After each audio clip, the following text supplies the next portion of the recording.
My dear friends, I hope this finds you well. This past week, I read about something called cargo cults, the cargo cults of the South Pacific. Now, what happened was during World War II in the South Pacific, there were obviously lots of army bases, both in the Allied forces and Japan, and the different forces set themselves up in different areas, and they would drop in supplies. They would drop in, massive supplies from the skies, from these big helicopters, drop them in and pick up all the, um, you know, whatever it is that was delivered.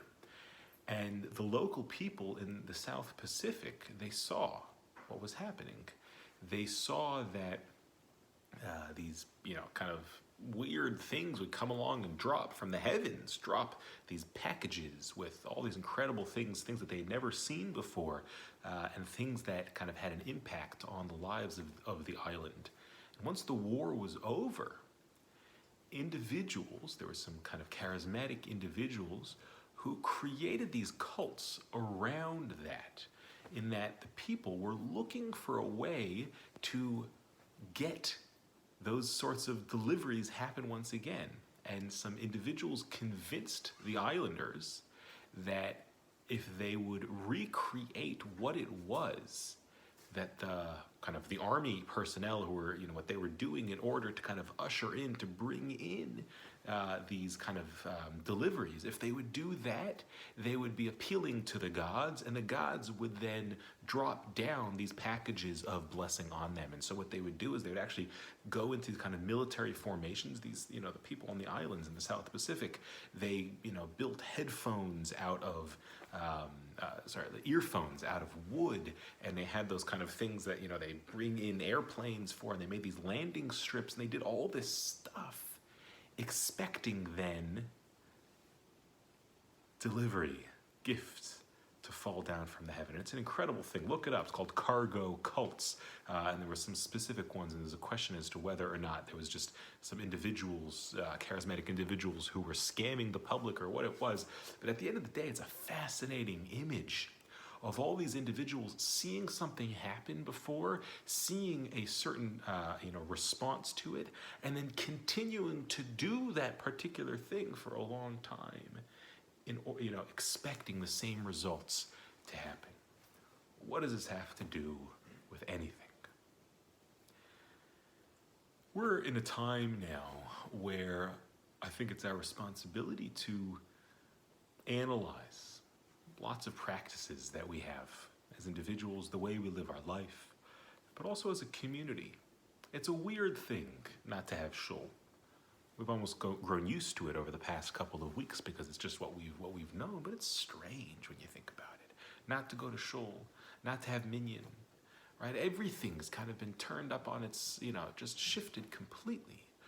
And I think with all the challenges that this has raised, it has also provided us with an opportunity to think about what shul and what davening is all about. We are now davening at home. Hopefully we're davening at home. But are we accomplishing with davening what we're supposed to? Are communal prayers at shul, were they accomplishing what they were supposed to? And what I'm saying is almost somewhat controversial, somewhat radical, to say that there's actually a comparison between prayer in shul to cargo cults. Not to say that Jews are cults by any means, but rather we see sometimes practices that are done. We mimic certain behaviors that are, this is what we're told to do. We just kind of mimic those behaviors, and we believe through those behaviors that we are fulfilling something, that we are appealing to some higher power. And maybe we are, but maybe, just maybe, communal prayer and individual prayer has lost its way. There are individuals who are tapping into something deep and something powerful. But one of the things I've been talking about in shul is how can we turn shul into a more transformative, transcendent experience? How can it be something where, beyond just losing ourselves in the sense of community and being selfless, which is really one of the most important things we can ever do in our lives, But beyond that, can we experience the divine in our life through ritualized prayer? And we ask these questions over and over and over again. And it is a real challenge. And I don't know if where communal prayer has been going is bringing us to that. How many shuls across the world, how many shuls do individuals go there and come out thinking, wow, that was a really transcendent experience? I'm not saying that there aren't people who go to shul and say that was a meaningful, a beautiful, and intellectually stimulating experience. It's wonderful to be here in such a warm environment. All those things, I do not take those things for granted. They're so important. But in terms of fulfilling that deep purpose of prayer, of experiencing the divine, where is that happening? It's happening some places, but not happening everywhere.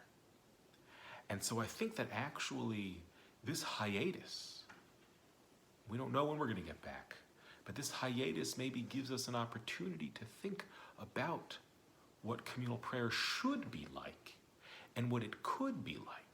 So that when we step back into the space, maybe starting with small minyanim, and then maybe building from there, whatever it will look like, can it be something different, or are we going to fall back into the same old patterns?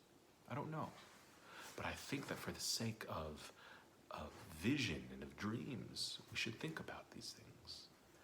We know that prayer is not just about saying words and doing these sort of ritualized actions in hopes that some blessing will come as a result. Prayer is about speaking to God, about feeling the presence of God. And maybe now with this push, there's something going on in the world. We can all feel that individual and that communal push to want something more from prayer. So it's not just this empty ritual action, but it's something deep and powerful and transformative. So here we are. We're moving towards a new stage. We're moving into something new. Hopefully we can be on this journey together to explore and to experience something that is different than it was before. And that's really transformative, and that really opens us up to the deepest blessings possible. My friends, wish you a Shabbat Shalom.